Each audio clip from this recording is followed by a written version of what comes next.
that a lot of what followed. Tomi Oladipo. In July last year, intense fighting broke out in Juba, the capital of South Sudan, between rival groups of soldiers. Scores of civilians were killed and raped despite the presence of a large UN peacekeeping mission. And nobody was protecting us. No UN soldiers. They were watching us, and they didn't do anything. Why are you here? You have 12,000 plus troops, and when the fire is there, you run away. Why are you here? The peacekeepers were accused of failing to act, even to protect those desperately calling and texting for help just a few minutes from the UN's base. The whole time, what was going through my mind was, they're not coming. People are being shot here. People are being killed. They're not coming. I've come to Juba to piece together the story of what happened on the final day of fighting, July the 11th. Over the next hour, we'll be finding out why the UN mission failed to respond to multiple calls for assistance and asking who was responsible. It's a story that questions the credibility of the UN's peacekeeping operations, not just in South Sudan, but elsewhere in the world. There's been a terrible deterioration in the situation in South Sudan just 3 months after a peace deal came into effect. Explosions, gunfire, and shelling could be heard sporadically in Juba. The UN mission says it is outraged by the latest violence. There are reports that armed groups are preventing civilians from seeking protection. Monday, July the 11th was the day UN peacekeepers in Juba faced their biggest challenge. Within the space of hours, they would be called on to rescue foreign aid workers under attack. They would be expected to protect thousands of civilians sheltering in UN camps and to respond to calls for help as nearby warehouses full of vital UN food aid were overrun by armed men. Many of the accounts that follow are by people who wish to remain anonymous. Their words are spoken by actors, and I should warn you that a lot of what follows is deeply disturbing. I moved to South Sudan in 2013. I remember being quite excited about this newest country in the world. And there's a great camaraderie with everyone working there. I'd been there for 5 years in South Sudan. I'd learned to love the place, especially the staff I worked with, and I've been doing this type of job for 20 years. On the morning of July 11th, more than 20 international aid workers were sheltering inside Terrain Hotel, the residential compound where they lived. With them were the hotel staff. It's a sprawling compound, a lot of plants and trees, a swimming pool, and a public bar at the front. I was working for Terrain, and I worked in South Sudan for almost 12 years. I'm from Uganda, an electrician. We were a diverse bunch of people from around the world, from 10 to 15 different countries, as well as the staff of the compound. The morning of the 11th was a mixture of being hopeful that the violence would subside, maybe a ceasefire, so that we could leave the compound and probably evacuate from the country. I don't think we had any idea what was to come. We had just gone through 3 days of heightened tension, and we were all just waiting to go as soon as we could. In the cabin that I was initially staying in, a wooden cabin, I could hear gunshots as if it was just a few meters away.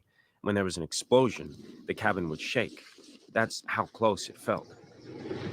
There have been more heavy exchanges of fire in the capital of the world's youngest country, South Sudan. Yet again, the leaders of South Sudan have failed their people. That's the verdict by the UN Secretary General Ban Ki-moon, and in a rare move, it involves government soldiers of President Salva Kiir and forces loyal to Vice President Riek Machar.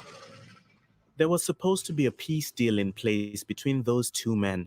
The rebel leader, Riek Machar, had been brought into government and made the deputy to his rival, President Salva Kiir. His former rebel soldiers remained under his command, often referred to as the opposition forces. But by July the 11th, government soldiers were in the process of pushing these forces out of the capital. Both sides have committed widespread crimes against civilians during the civil war, and so Juba's inhabitants were sheltering as best they could, including those at Terrain Hotel. The apartment block where I was living was built to make it, in a way, a safe house. So the front door was bulletproof, and that was basically our plan if something was to go wrong. Everyone would try and get to that safe house and be together there. On Monday morning, There was shooting everywhere.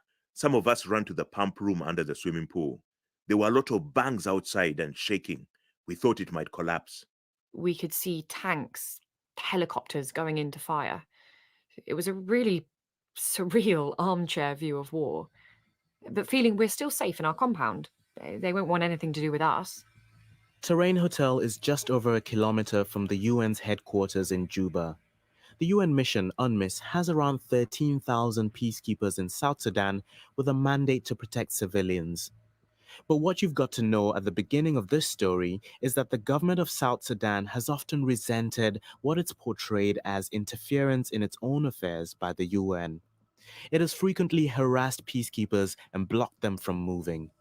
By July the 11th, peacekeepers had been confined to their bases in Juba for 3 days.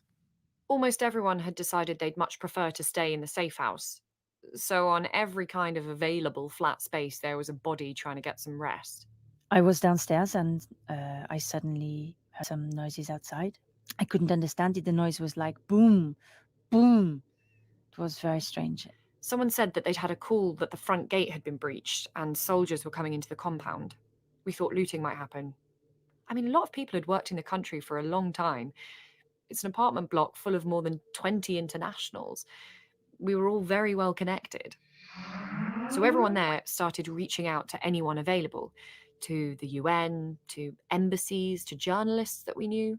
So very quickly, a lot of people in Juba were aware that something was happening. Facebook message to UN Joint Operations Center, 3:45 p.m. They're in our compound. We're locked in the safe room, but they're right outside.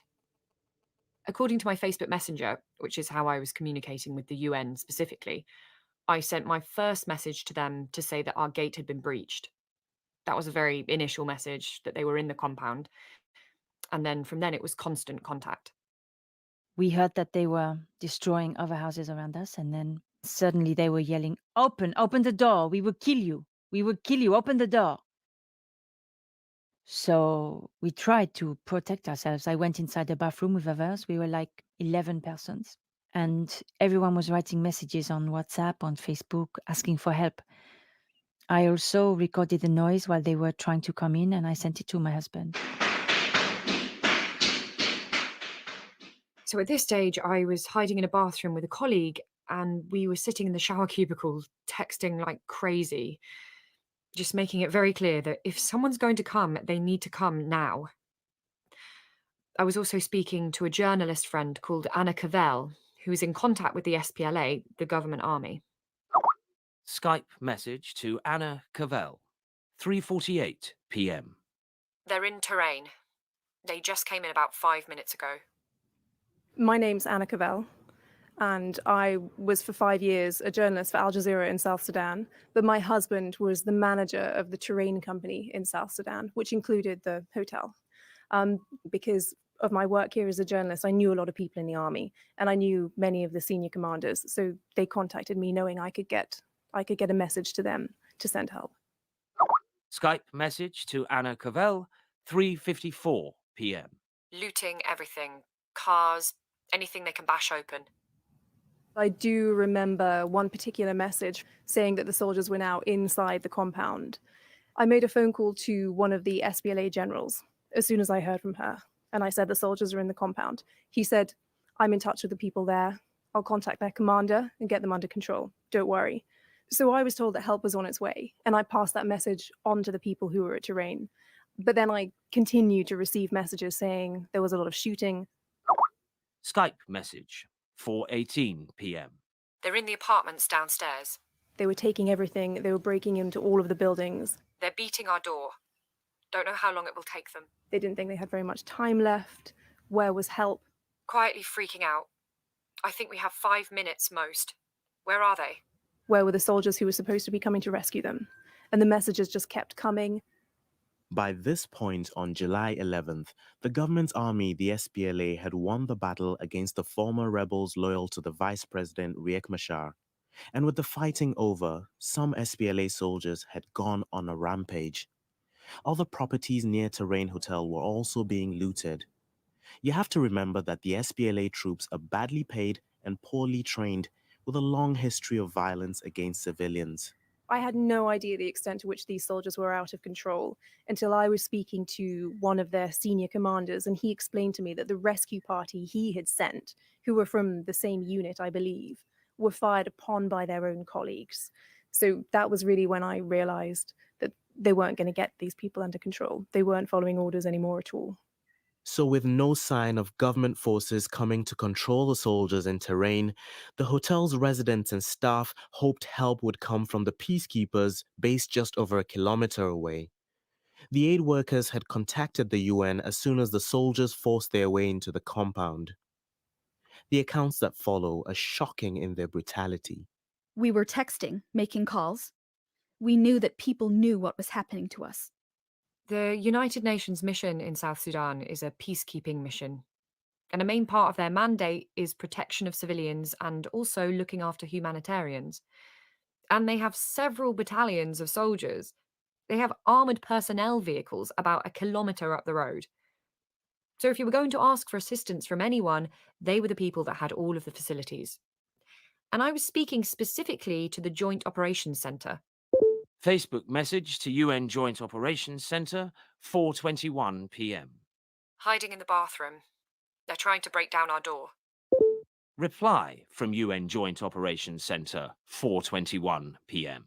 Force is being called now. Okay, thank you. I think we maybe have about 5 minutes until they break through.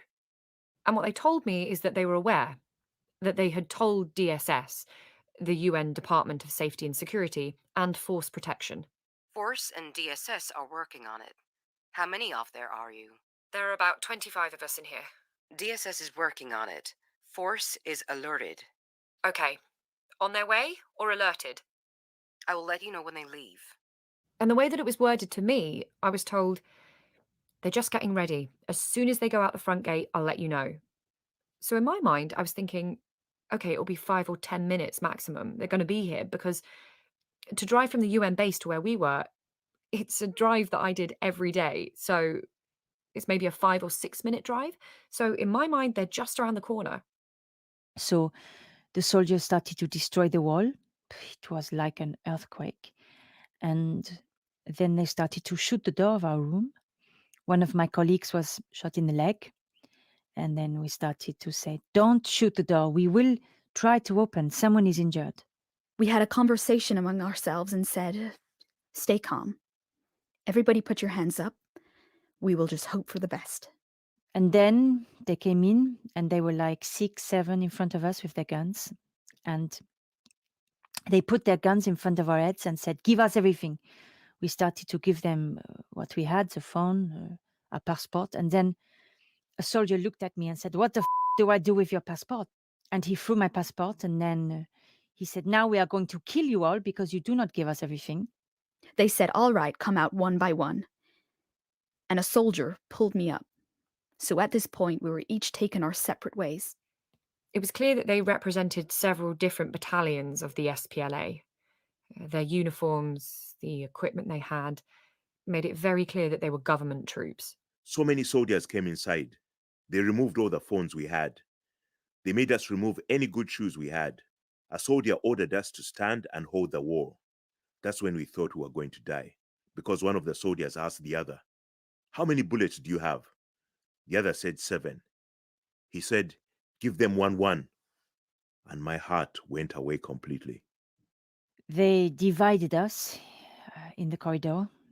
And one soldier, the same soldier who threw my passport, started to touch my hair. And he started to tell me, don't worry, look at me. You have to smile. And then I have to smile in front of him. I was taken into a room and I was told to lie on the bed. As this was happening, I knew it was happening to other women, because one of the women who was hiding in the bathroom with me was taken down to the floor beside the bed, and I could hear her pleading with the soldier. Please don't do this. I have a family to go back to. I said to the soldier, please, no, please. And then when he heard, he said, what? What? And he put a very strong fist on my neck, and then he started to beat me. And then they raped me. They raped me 3 times. And then the last one, he was like, "Look at me, tell me sorry." I told him, "Please don't kill me." I was separated quite early on in the piece and taken into one of the apartment rooms, and then for the next, it's hard to know how many hours because I had no access to time. But for the next few hours, I was trapped in that room and repeatedly raped. Sometimes by one person, sometimes with many people in the room, until I was then taken out of that room and put in a different room, and it all started again.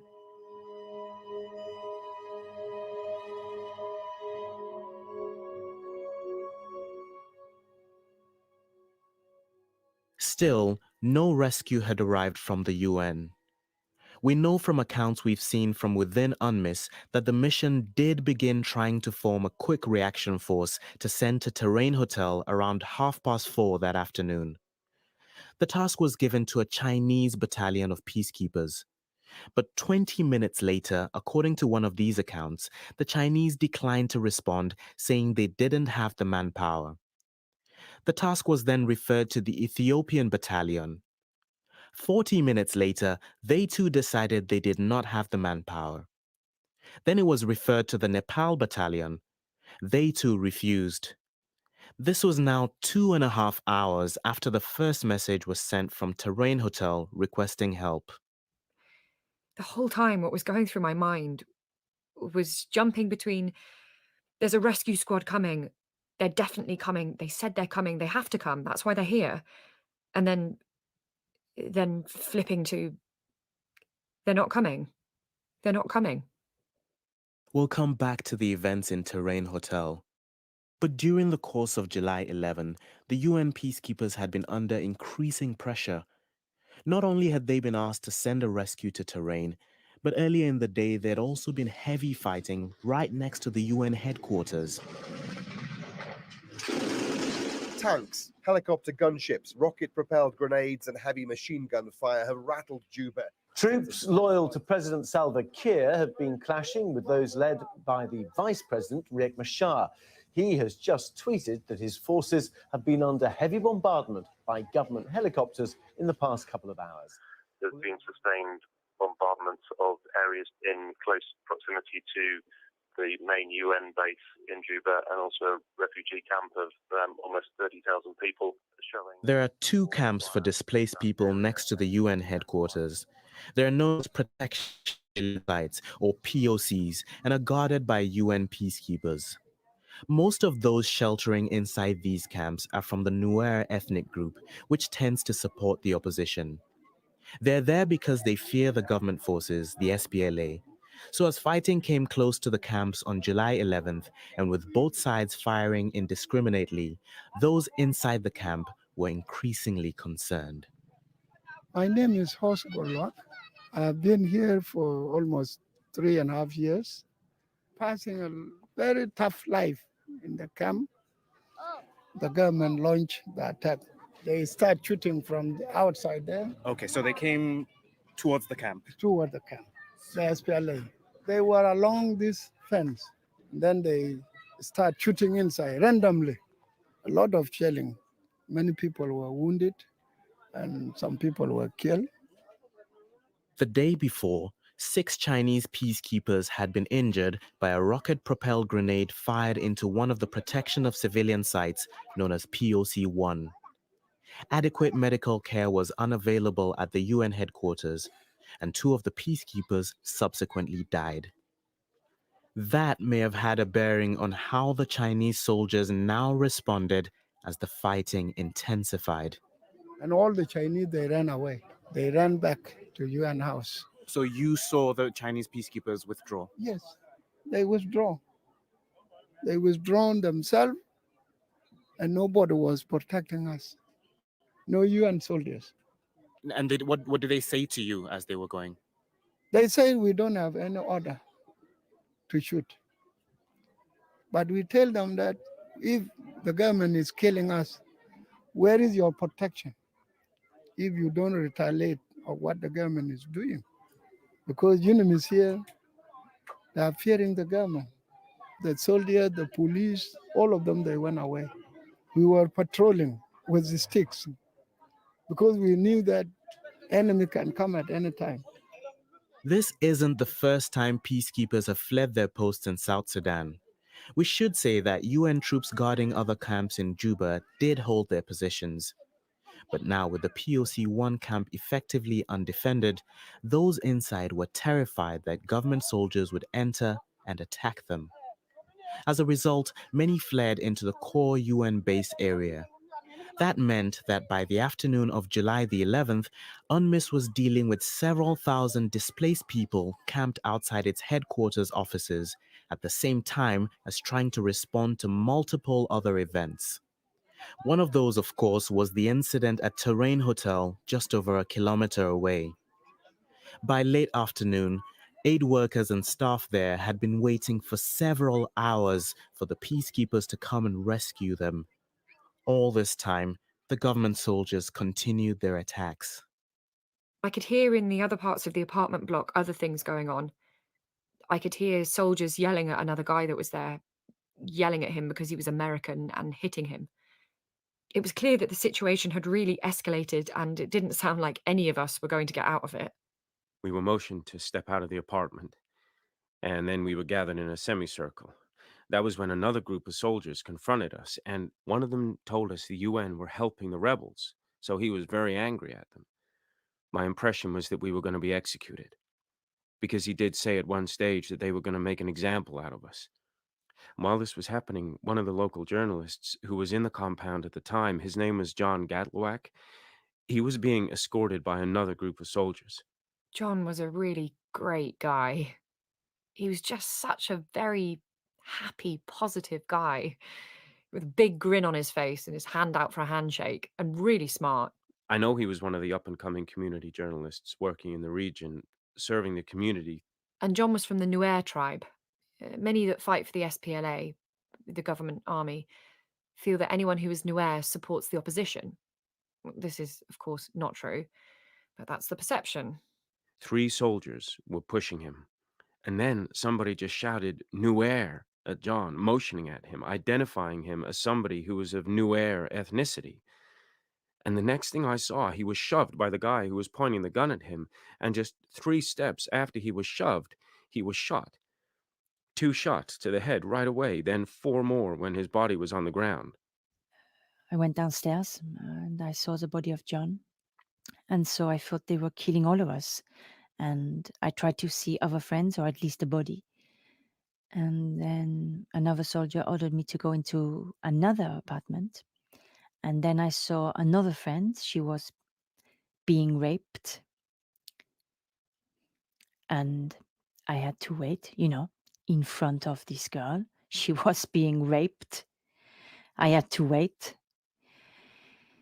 And then I was raped again.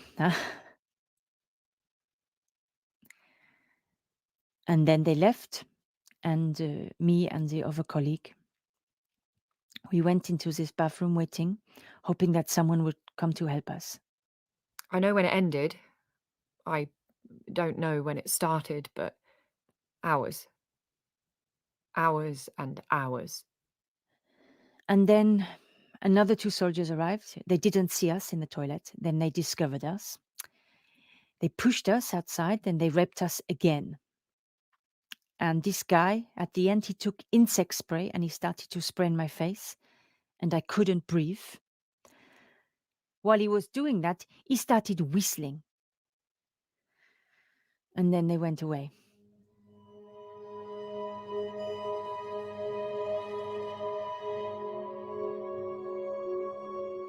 One of the problems for the peacekeepers that day was that there were government tanks on the road between the UN base and Terrain Hotel.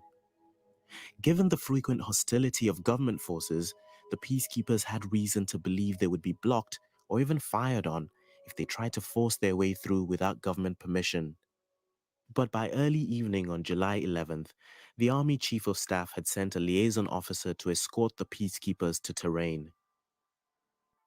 At 11 minutes past 7, the Ethiopian battalion was again tasked to send a quick reaction force. But it took too long for them to react, and so the Army liaison officer left. Still, no rescue was sent by the UN mission. It was now more than 3.5 hours after the first message from Terrain requesting help.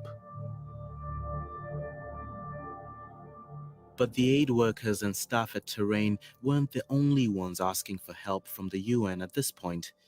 Information had been coming into the UN mission about events happening a couple of kilometers away. My name is Peter Schaller. I'm the Chief of Logistics for the World Food Program for South Sudan. I'm managing the logistic operation for the whole country on behalf of WFP. I was in our office compound, then the fight started. It was an open fight. So we were basically trapped in here. The fighting on one side of the compound were the government forces with tanks and artillery, heavy machine guns, gunship helicopters, fighting against the opposition forces, which were on the other side of the compound and behind. The WFP staff had been sheltering within their compound since the day before. They were concerned not just for their own safety, but also for the vital food stocks they had stored at their logistics base close by. So with the fighting continuing, they asked for help from the UN mission. By this point, they had been asking for several days. The request went via JLOC. This is the Joint Operations Center. That from Friday onwards, we requested the force protection from UNMISS to actually secure our compound. We emphasized it every day from Friday onwards, from the 8th of July. Friday, Saturday, Sunday, Monday, and so on. Every day we emphasized it. I emphasized it personally to the SRS chief. The head of UNMISS. Correct. And what did you hear back from them? What she emphasized is they have competing priorities, they are overwhelmed. And basically, whenever they're deciding that we have basically as well a high priority, then they will come. Then, information began to emerge about armed men entering WFP's logistics base near to the compound where the WFP staff were sheltering. We got the information from eyewitnesses that there is massive people inside our compound, and they started looting the compound. At this point, we had basically 4,600 metric tons of different food commodities, would be enough for 220,000 people, beneficiaries, for 1 month. And then it was a massive looting. But 4,600 tons to move, it takes time. Soldiers from the government army, the SPLA, were involved in the looting. The SPLA spokesman told us they were acting against orders and were arrested. Other reports say the looting was systematically organized by the SPLA. What is extraordinary is that the looting went on for at least 4 days, and this in a country where many are starving. So what kind of communication was going on between you and UNMISS at the time? Again, the same request to the SRSG or head of UNMISS was that we need force protection. We need it here in our office compound. We need it as well at the warehouse compound. So you needed a show of force. You needed peacekeepers to stand guard there. Yeah, correct. And what response did you get? Again, they have competing priorities. Whenever they have forces available because they are overwhelmed with whatever requests they got, then they will provide the force protection. It's heartbreaking and it's hard to understand concerning their priorities, which they never told us what priorities they have. But it's really sad. And to a certain extent, obviously, it tells you that we cannot rely on force protection, on the peacekeepers when something happens.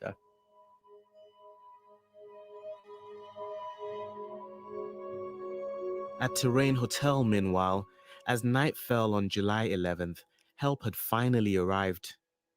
Many of the aid workers and hotel staff were in the process of being extracted from the compound, but not by UN peacekeepers.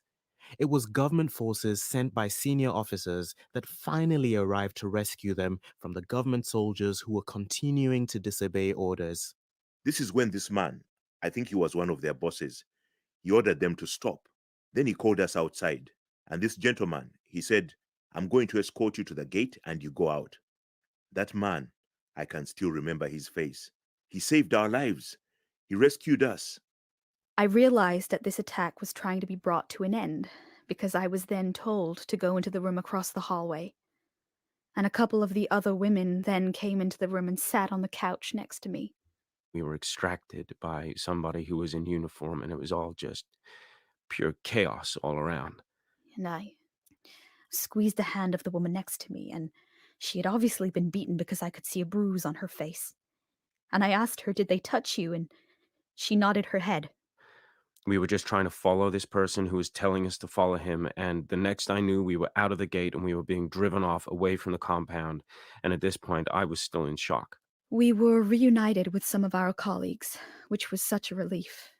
And then we realized that there were still 3 people who were missing.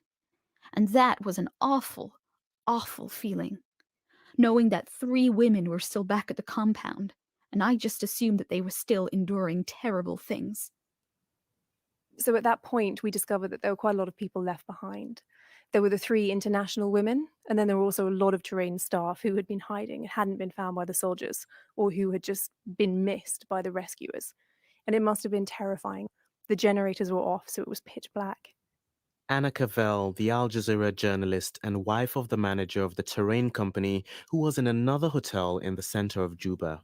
I mean, it was awful. I can't really compare it to anything, the sense of despair. And there was nothing that I could do. I mean, I tried everybody who could possibly help, and some people had still got left behind.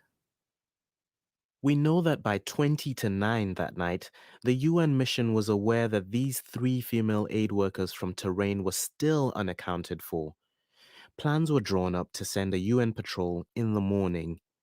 The 3 women continued to wait. The compound went fairly quiet. We could still hear individuals upstairs in the apartment above our heads. Loud banging as if they were still ripping flat screens off the wall. But the majority of soldiers had just gone. It was this long and terrible and horrific night waiting for help, waiting for someone to come, and hoping that no soldiers come again. At this point, I was hiding with another woman. It was absolutely pitch black. So we were like trying to give courage to ourselves. And we were also thinking, what can we do if soldiers arrived? It's completely dark. If we move, they can kill us when they hear some noise. In any case, they will rape us again. We got some of the sheets that had been thrown on the floor and covered ourselves. We did try to talk to each other, just tell each other that they're going to come and get us. It's going to be okay. We were waiting for a bit of light, and then finally the birds started to sing. It was incredible. I said to my friend, the morning's coming. And so we started to cry. As soon as there was the first tiny bit of sunlight, we started to move. And then I found my phone. The soldiers didn't steal it. And I immediately phoned the security advisor at my organization. And he told me, don't worry, we are coming. So after 40 minutes, a long 40 minutes, they arrived. It was a local security company, not the UN, not the US. So that's unbelievable. Unbelievable. It's unbelievable that they weren't ready to come, even in the morning, to evacuate us. The UN mission's own plan to send a rescue in the morning had been cancelled. According to the UN's own timeline, this was because of other priorities. No details are given of what those priorities were.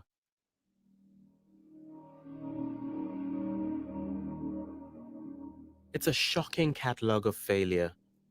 Some peacekeepers abandoning their posts on the perimeter of a UN camp, peacekeepers not responding to the incident at terrain even when the government sent an officer to escort them there, and failing to respond to the looting of WFP food that went on for 4 days.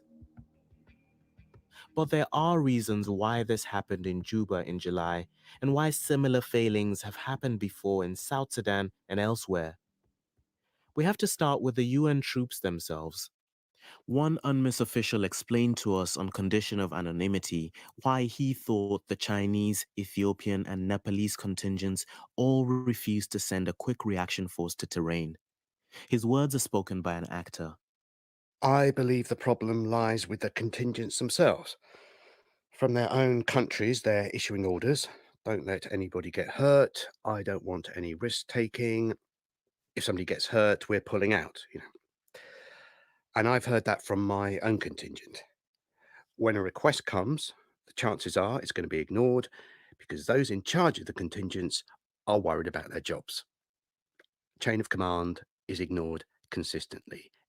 It's absolutely, completely ignored consistently on a regular basis. And you see it all the time. When you have contingent commanders that are flat out disregarding orders, and that was seen in July, it's going to be the same problem. That might sound remarkable. Contingent commanders disregarding orders and not wanting to fight. But it's a problem that goes much wider than the UN mission in South Sudan. I'm Richard Gowan. I am an expert on UN peacekeeping based at Columbia University in New York. We have known for a long time that a lot of nations are involved in peacekeeping for financial benefits or for publicity purposes, but they don't want to take the risks involved in plunging into a firefight. Now, this is a problem that we see across UN missions. The majority of UN peacekeepers today have mandates to protect civilians in imminent danger, but time and again, whether in South Sudan or the Congo or Darfur, the Blue Helmets fail to carry out that very basic role. And this is really a long-term crisis that is undermining the credibility of UN peacekeeping in Africa and beyond.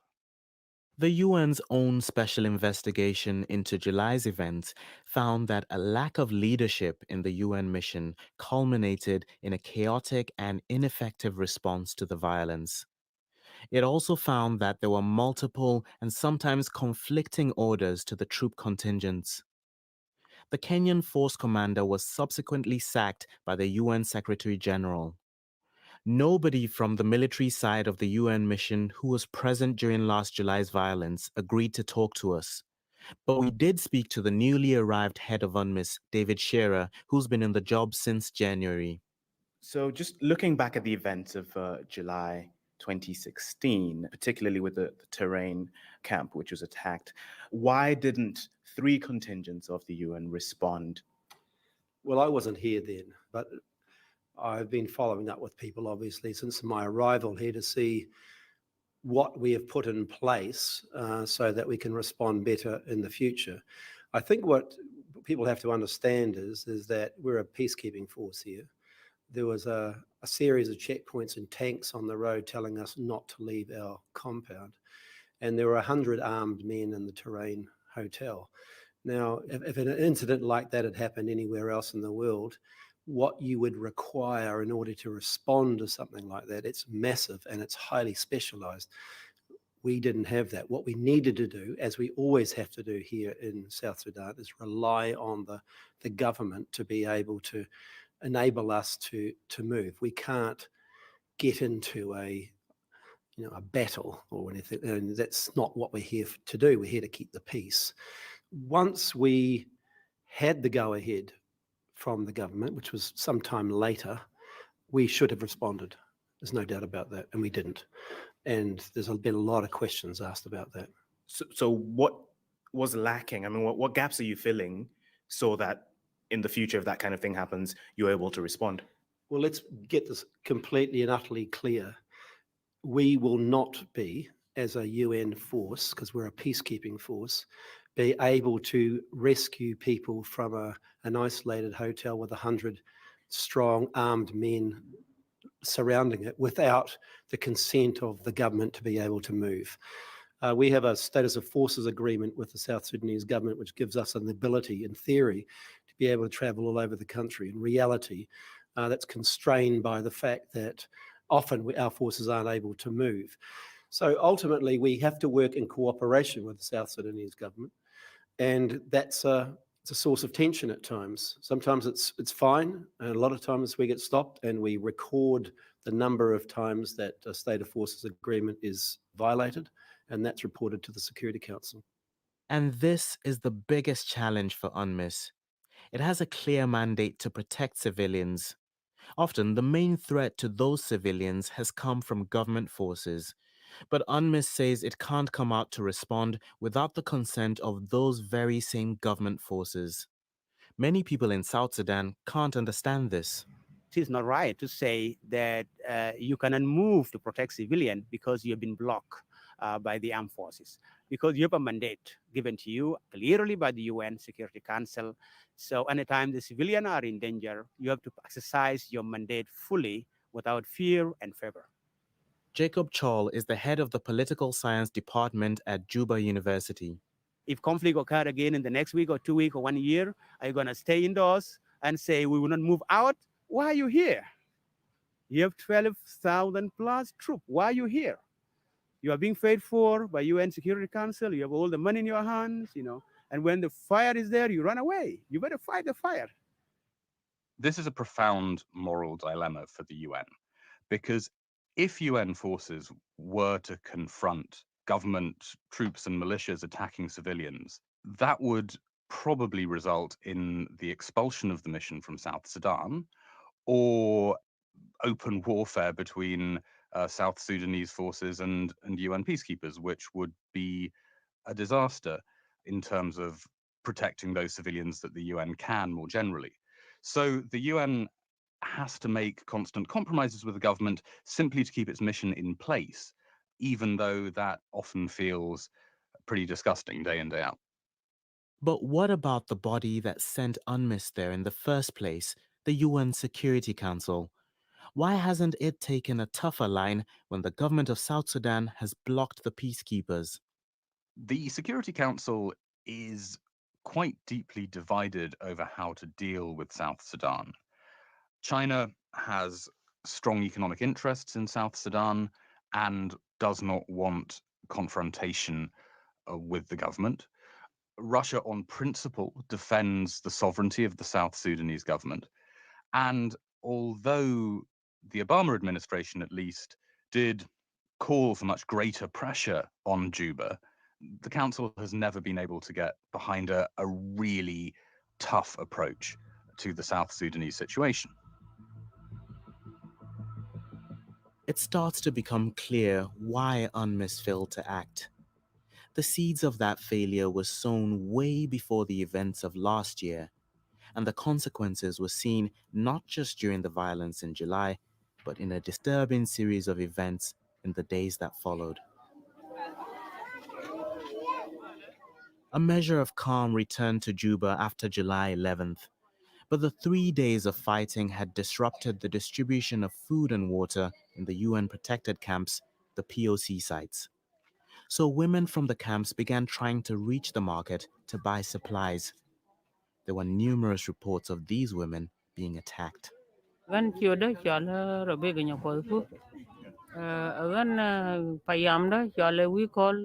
Rebecca Nyakwai Puk says she was among a group of women and girls that was stopped by government soldiers right in front of the UN's gates.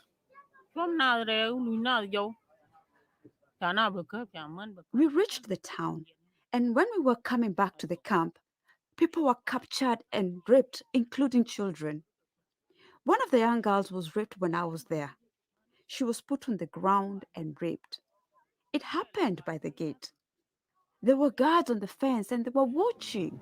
So you're saying that the UN peacekeepers could actually see what was going on?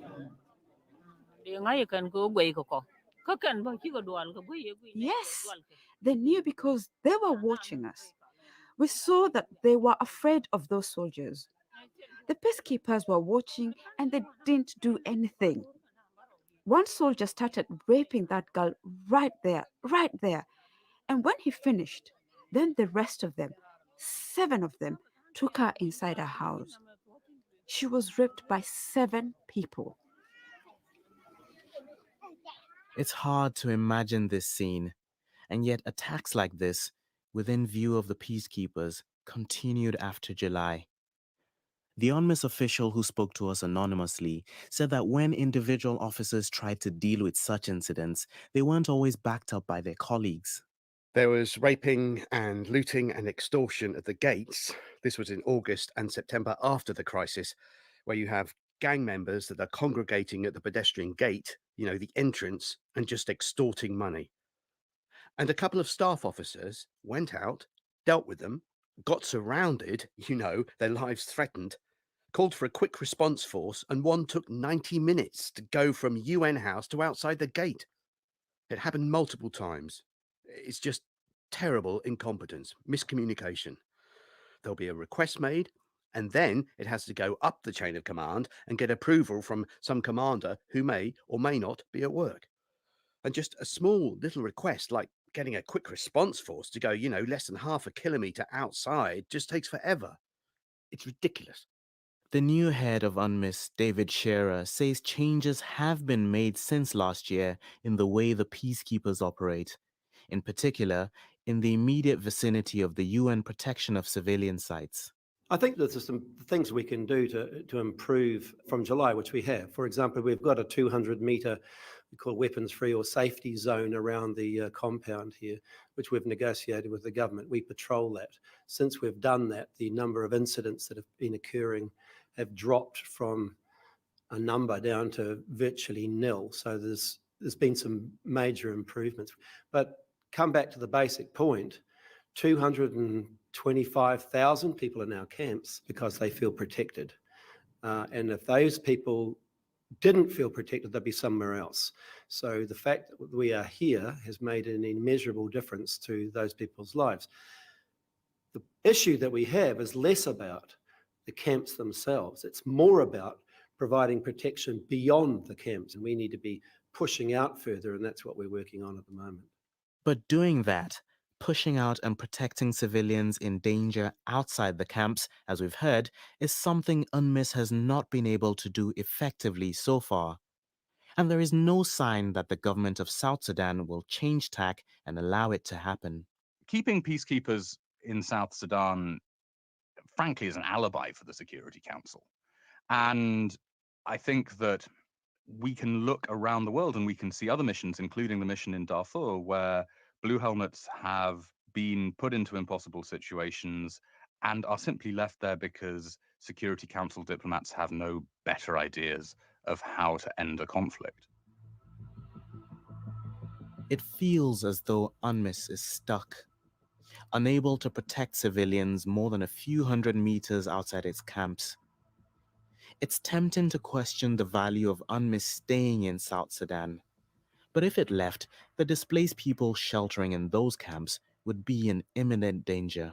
UN peace operations have overreached in cases like South Sudan. They're being asked to do the impossible by the Security Council. And frankly, the blue helmets are getting stuck in quagmires, political quagmires that they can't escape. We've been looking in this program at the role of UN peacekeepers. But of course, the responsibility for the violence last July lies with the government and opposition forces. Both sides have attacked civilians with impunity during the civil war. In July's violence in Juba, government forces were accused of the majority of the crimes. General Lul Rai Kong is the SPLA's military spokesman. I asked him about the testimony we received from witnesses accusing government soldiers of rapes close to the UN base. Testimony that's also been documented in numerous reports by human rights groups. Do you accept that government troops were responsible for those? I'm not accepting responsibility. One, there were reports, yes, and UN released very big statements saying men in uniform were responsible for committing rapes around UNMISS compound. That to us was not enough. We thought they could have done more to tell us who were those men in uniform, because the UN has the capacity. Secondly, not even a single victim of alleged rape came forward. And we said it would be difficult for justice to be done without having a complainant and a defendant. But lots of reports have given this kind of evidence implicating the government troops. Are you saying those are all wrong? Tell me, there's very big difference between saying so and so is responsible for this crime without coming forward with evidence. We have soldiers who are being accused, but how do I get to know it is X who has done it without giving me proper evidence. Who was responsible for the crimes committed at the Terrain Hotel? We are yet to find out exactly the culprits. His Excellency the President set up an investigation committee, and we are yet to hear officially from the Office of the President regarding the exact identity of those who took part in the crimes committed at Terrain compound. The report did say it was government troops. Well, if the report said it was the government troops, and then of course, this is not a banana republic. We have our laws, the SPLA rules and regulation, which clearly stipulates what should be done, depending on the crime that has been committed. So no one has been prosecuted so far? I'm not aware. You need to confirm that from Honorable Atenyuek. Atenyuek is the president's spokesman. He told us that 16 suspects were arrested for the crimes committed at Terrain Hotel. None have yet been put on trial. The military spokesman told us that in total, after July's violence, 77 SPLA soldiers were arrested for crimes including murder, rape, and looting.